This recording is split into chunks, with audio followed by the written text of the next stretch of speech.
નમસ્કાર મિત્રો, સ્વાગત છે તમારું આપણી આ યુટ્યુબ ચેનલમાં જેનું નામ છે ગુજરાતી જીકેની જમાવટ. મિત્રો, આજના વિડીયોમાં આપણે વાત કરીશું ICDS યોજના હેઠળ જે વિભાગીય એટલે કે પ્રાદેશિક કચેરીઓ છે તેમાં વર્ગ 3ની અલગ અલગ જગ્યાઓ મંજૂર કરવા બાબતે ગુજરાત સરકારના મહિલા અને બાળ વિકાસ વિભાગ દ્વારા ગતરોજ એક ઠરાવ બહાર પાડવામાં આવ્યો હતો. તો આજના વિડીયોમાં આપણે જાણીએ વિગતવાર કે ગતરોજ જે ગુજરાત રાજ્ય મહિલા અને બાળ વિકાસ વિભાગ દ્વારા પરિપત્ર બહાર પાડવામાં આવે છે તેમાં કયા સંવર્ગની કેટલી જગ્યાઓ મંજૂર કરવા માટેનો ICDS શાખાનો આ પરિપત્ર છે.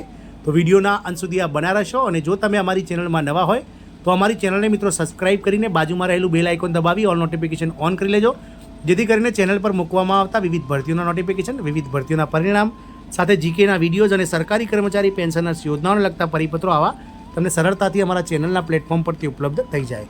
તો મિત્રો, ગતરોજ નવી બાબત વર્ષ 2024-25માં ICDS યોજના હેઠળની પ્રાદેશિક એટલે કે વિભાગીય કચેરીમાં જુનિયર ક્લાર્ક વર્ગ 3ની નવી જગ્યા મંજૂર કરવા બાબત ગુજરાત સરકાર મહિલા અને બાળ વિકાસ વિભાગ દ્વારા ઠરાવ ક્રમાંક WCTD/NIE/23/2023/1564/B1 બ્રાન્ચનો આ પરિપત્ર છે, જેમાં એક પરિપત્ર જૂનો જે છે 28/11/2023નો નિયામક શ્રી ICDS મહિલા કમિશનર શ્રી મહિલા અને બાળ વિકાસ વિભાગ કચેરીનો જે જૂનો પરિપત્ર છે તેને વંચાણે લીધેલ છે. અમુક છે કે વંચાણે લીધેલ જે 28/11/2023નો પરિપત્ર છે તેથી ICDS યોજના હેઠળની પ્રાદેશિક એટલે કે વિભાગીય કચેરી ખાતે જુનિયર ક્લાર્ક વર્ગ 3ની કુલ 4 જગ્યાઓ ઊભી કરવા વર્ષ 2024-25ના અંદાજપત્રમાં 0.16 કરોડની જોગવાઈ કરેલ, જેને વહીવટી મંજૂરી આપવાની બાબત વિચારણા હેઠળ હતી.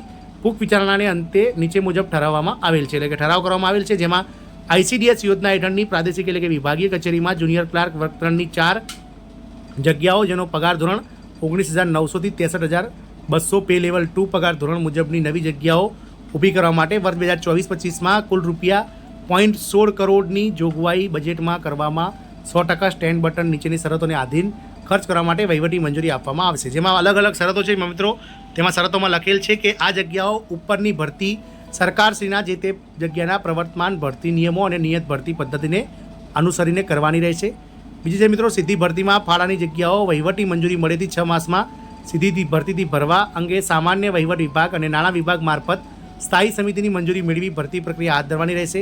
ત્રીજું છે, આ જગ્યાઓ ભરતી વખતે અનામતનું ધોરણ નિયમો અનુસાર જળવાય તે જોવાનું રહેશે. આ જગ્યાઓ ભરતી વખતે બેકલોગની જગ્યા હોય તો તેને અગ્રિમતા આપવાની રહેશે. ચોથું છે મિત્રો, આ જગ્યાઓ પર નિમણૂક પારદર્શક પસંદગી પ્રક્રિયા હાથ ધરીને કરવાની રહેશે. પાંચમી શરત છે મિત્રો, કોમ્પ્યુટરની જાણકારી માટે પ્રવર્તમાન ભરતી નિયમો અનુસાર ઉમેદવાર નિયત થયેલ કોમ્પ્યુટર કૌશલ્યની પરીક્ષા પાસ કરેલ લાયકાત ધરાવતો હોવો જોઈએ. છઠ્ઠું છે, રાજ્ય સરકાર દ્વારા વખત નિયત કરવામાં આવેલ ભાષાકીય અને ખાતાકીય પરીક્ષાઓ નિયત તકમાં પાસ કરવાની રહેશે. સાતમું છે, જે તે જગ્યાઓના પગાર ધોરણો ROP 2016 પ્રમાણે છે કે કેમ તેની ખાતરી કરી લેવાની જવાબદારી જે તે વિભાગની રહેશે.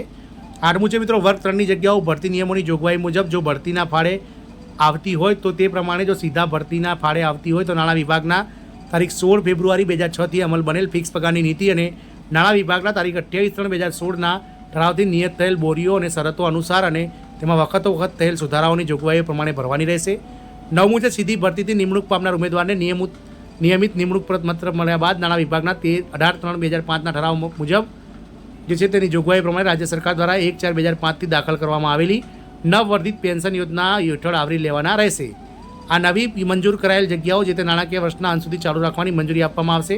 ત્યારબાદ જગ્યાઓ વખત ચાલુ રાખવી થાય તો વિભાગે જગ્યાઓ લંબાવવાની દરખાસ્ત મુદત પૂરી થતાં પહેલાં 1 માસ અગાઉ નાણાકીય સલાહકારશ્રીને રજૂ કરી જગ્યા માટે વધુ સમય ચાલુ રાખવાની મંજૂરી મેળવી લેવાની રહેશે. 11 છે, સીધી ભરતી તો ભરતીના ભાડાની નવી જગ્યાઓ સેવાઓ કરાર આધારિત આઉટસોર્સથી લેવાની જરૂરિયાતમાં સંજોગોમાં અચૂક નાણાં વિભાગ કરકસર વિભાગની પૂર્વ મંજૂરી લેવાની રહેશે.